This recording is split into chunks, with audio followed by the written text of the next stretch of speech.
Assalamualaikum warahmatullahi wabarakatuh. Hello, welcome to Learn. Perkenalkan, nama saya Fitri Atata Alfianita dari Program Studi Pendidikan Agama Islam dengan NIM 12201193316. Oke, di video pembelajaran kali ini kita akan membahas bab tentang hudud dan hikmahnya. Dalam bab ini kita akan membahas 5 pembahasan. Yang pertama ada zina, yang kedua minuman keras, yang ketiga qadzaf, yang keempat mencuri, dan yang terakhir ada merampok, menyamun, dan merompak. Di video kali ini kita membahas tentang hudud. Hudud adalah hukuman-hukuman pencegahan tertentu yang telah ditetapkan Allah Subhanahu wa taala sebagai sanksi atau hukuman untuk mencegah manusia dari melakukan tindak kejahatan selain pembunuhan dan penganiayaan. Kita masuk dalam pembahasan pertama, yaitu zina. Pengertian dari zina. Zina yaitu persetubuhan antara laki-laki dan perempuan yang tidak terikat hubungan pernikahan atau perkawinan yang sah. Selanjutnya ada dasar-dasar yang dapat digunakan untuk menetapkan bahwa seseorang telah benar-benar berbuat zina, yaitu ada 2. Yang pertama, adanya 4 orang saksi laki-laki yang adil yang kesaksiannya mereka harus sama dalam hal tempat, waktu, pelaku, dan cara melakukannya. Dan yang kedua, ada pengakuan pelaku zina. Zina terbagi menjadi 2. Yang pertama ada zina muhsan dan yang kedua ada zina ghairu muhsan. Zina muhsan yaitu perbuatan zina yang dilakukan oleh seorang yang sudah menikah. Nah, hukumannya yaitu dirajam. Teknisnya yaitu pelaku zina muhsan dilempari batu yang berukuran sedang sehingga benar-benar mati.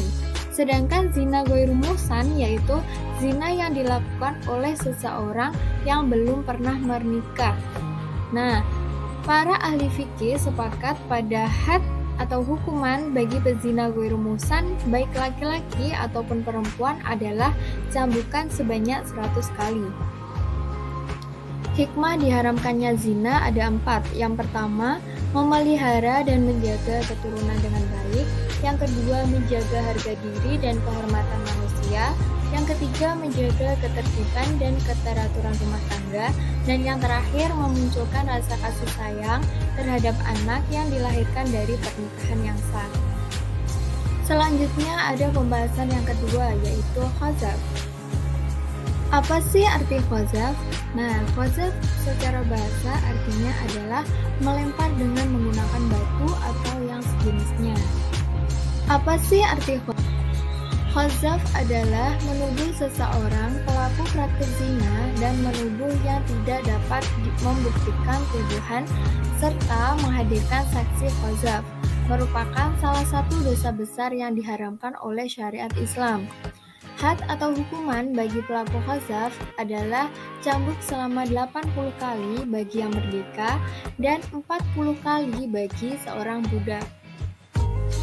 Adapun syarat-syarat terjadinya had bagi orang yang melakukan qadzaf yaitu yang pertama ada tertuduh berzina adalah muhsan.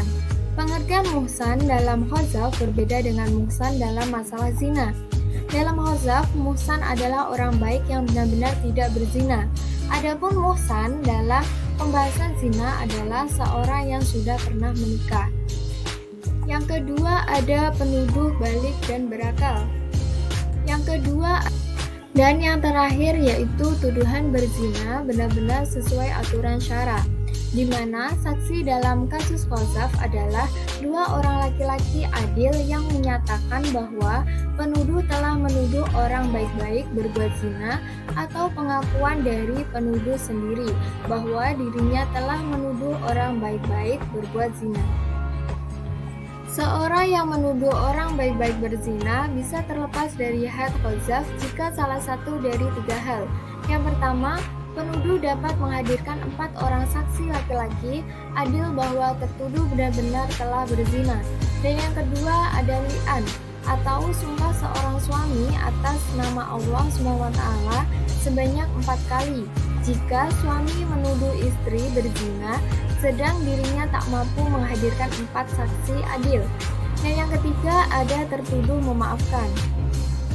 Hikmah diharamkannya qadzaf, yang pertama ada menjaga kehormatan diri seseorang di mata masyarakat, yang kedua menjaga keharmonisan pergaulan antar sesama anggota masyarakat, dan yang ketiga agar seseorang tidak begitu mudah melakukan kebohongan dengan cara menuduh orang lain berbuat zina.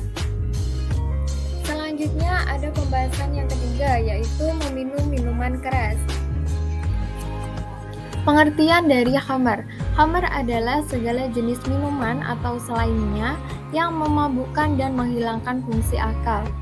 Para ulama berbeda pendapat mengenai jumlah pukulan bagi peminum khamar. Mayoritas ulama, diantaranya Imam Abu Hanafiyah, Imam Maliki, dan Imam Ahmad bin Hambal, berpendapat bahwa jumlah pukulan dalam had minuman keras sebanyak 80 kali. Sedangkan Imam Syafi'i, Abu Dawud, dan ulama Zahiriyah berpendapat bahwa jumlah had minum khamar adalah 40 kali cambuk. Tetapi imam atau hakim boleh menambahkannya sampai 80 kali. Hikmah diharamkannya minuman keras. Yang pertama, masyarakat terhindar dari kejahatan seseorang yang diakibatkan pengaruh minuman khamar. Yang kedua, menjaga kesehatan jasmani dan rohani dari berbagai penyakit yang disebabkan oleh pengaruh minuman khamar. Dan yang ketiga, menjaga hati agar tetap bersih, jernih, dan dekat kepada Allah Ta'ala. Pembahasan yang keempat yaitu mencuri. Pengertian mencuri. Mencuri adalah mengambil harta atau selainnya secara sembunyi-sembunyi. Had mencuri yaitu potong tangan. Ulama sepakat bahwa pemilik barang yang dicuri dapat memaafkan pencurinya, sehingga pencuri bebas dari had sebelum perkaranya sampai ke pengadilan. Karena had pencuri merupakan hak hamba atau hak pemilik barang yang dicuri. Had mencuri tidak dapat dijatuhkan sebelum tertuduh praktik pencurian benar-benar diyakini secara syarak telah melakukan pencurian yang mengharuskan dikenai had. Tertuduh harus dapat dibuktikan melalui salah satu dari 3 kemungkinan. Yang pertama, kesaksian dari 2 orang saksi yang adil dan merdeka. Yang kedua, pengakuan dari pelaku pencurian itu sendiri. Dan yang ketiga, sumpah dari penuduh. Hikmah had bagi pencuri. Yang pertama, seseorang tidak akan dengan mudah mengambil barang orang lain. Yang kedua, seseorang akan memahami betapa hukum Islam benar-benar melindungi hak milik seseorang. Dan yang ketiga, menghindarkan manusia dari sikap malas. Pembahasan yang kelima yaitu merampok, menyamun, dan merompak. Merampok, menyamun, dan merompak adalah istilah yang digunakan untuk pengertian mengambil harta orang lain dengan menggunakan cara kekerasan atau mengancam pemilik harta dengan senjata dan terkadang disertai dengan ancaman bahkan pembunuhan. Had merampok, menyamun, dan merompak berupa potong tangan dan kaki secara menyilang, disalib, dibunuh, dan diasingkan dari tempat kediamannya. Taubatnya seseorang yang merampok, menyamun, dan merompak setelah tertangkap tidak dapat mengubah sedikitpun ketentuan hukum yang ada padanya. Namun, jika mereka bertaubat sebelum tertangkap, semisal menyerahkan diri dan menyatakan taubat dengan kesadaran sendiri, maka gugurlah hadnya. Itulah pembahasan materi tentang hudud dan hikmahnya. Thank you for attention today. Semoga video ini bermanfaat. Kurang lebihnya kata dan materi saya mohon maaf yang sebesar-besarnya. Wassalamualaikum warahmatullahi wabarakatuh.